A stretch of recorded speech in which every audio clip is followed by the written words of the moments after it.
Welcome to the final part of my Scone Palace story.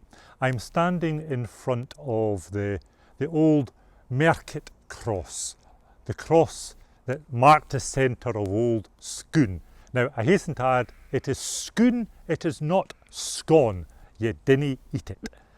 Well, the market cross was the centre of the village, but as you can see, there is no village. Why is that? Well, I'm going to tell you.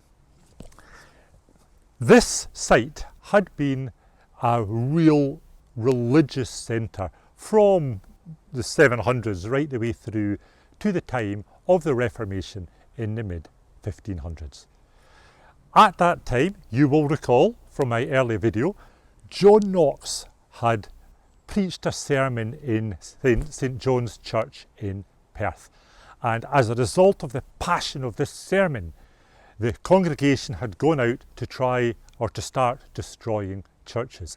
And they came out to Scone, but John Knox actually came along, intervened and stopped them causing any damage.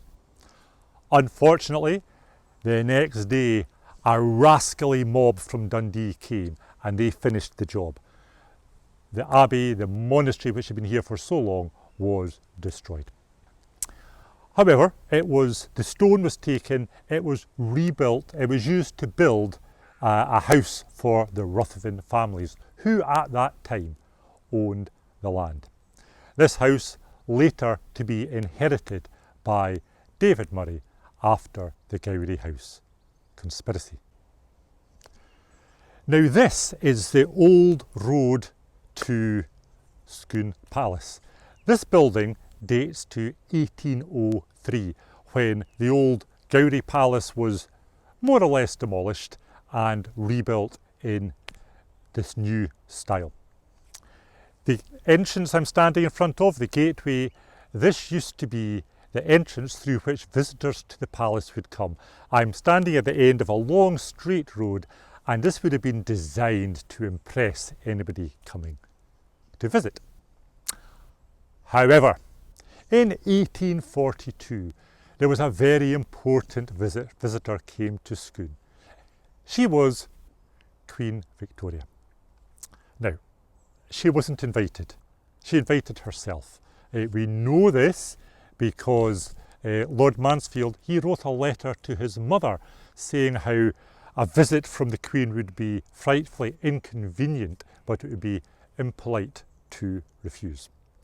Now the problem was, Queen Victoria travelled in a big carriage, a carriage that was too big to get through this gateway.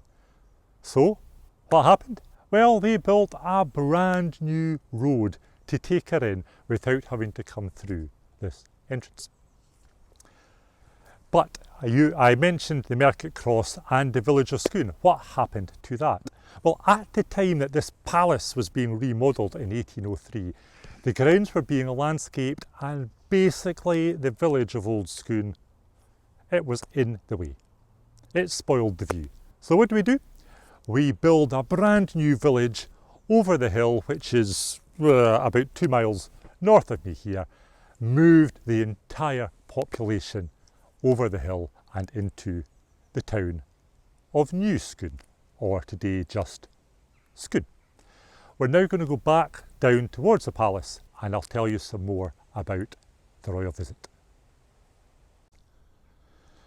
So this is the driveway, complete with bridge, built especially for that visit by Queen Victoria to avoid the narrow gate and take her to the front of the building I'm standing in front of now. This building, the modern Scone Palace, was built on the site of the old Gowrie Palace. The Gowrie Palace, the only part of that remains is a long gallery behind me, which is in fact the longest room of any house in Scotland. It was incorporated into the new building. Now, Queen Victoria's visit, that must have caused all sorts of excitement. She came and she stayed for 12 hours, half of which she was asleep. Yet, the Earl of Mansfield still had to spend the equivalent of £75,000 on new furniture, in addition to building his new driveway. The dining room in the palace is still set for Queen Victoria's feast on that visit 170 years ago. Now, within the palace there are all sorts of fantastic pieces of furniture, artwork, magnificent china sets. It has one of the best collections of furniture in any house in Scotland. Part of this was because the second Earl was a diplomat. He was the ambassador to Vienna in the time of Marie Antoinette. When she married Louis XVI, he became the ambassador to Paris. And I think the King and the Queen, very fond of him, he taught them how to do Scottish dancing and he gave him wonderful gifts. There's a lovely little Reisner writing desk that was presented by Marie Antoinette, and some wonderful bulwark chests being a form of wonderfully inlaid marquetry that was presented by the king. There is also a marvellous collection of Vernus Martin vases. Vernus Martin created a method of producing highly lacquered paper mache objects, very lightweight. So these were used for sedan chairs, for carriages, and indeed for decorative vases. The set of 70 here is half of a set, the other parts of which are in Russia. Absolutely beautiful.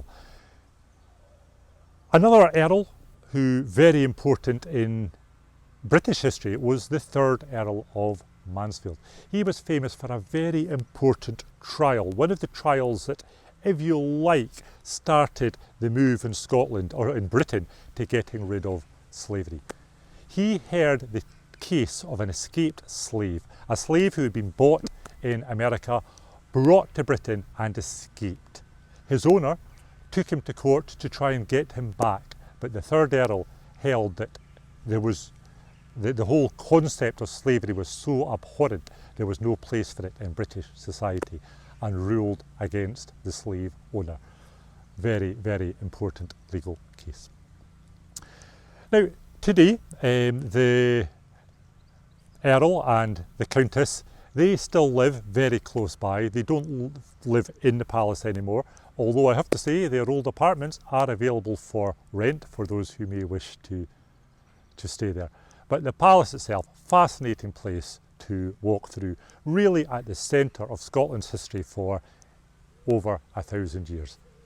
I highly recommend it. Thank you.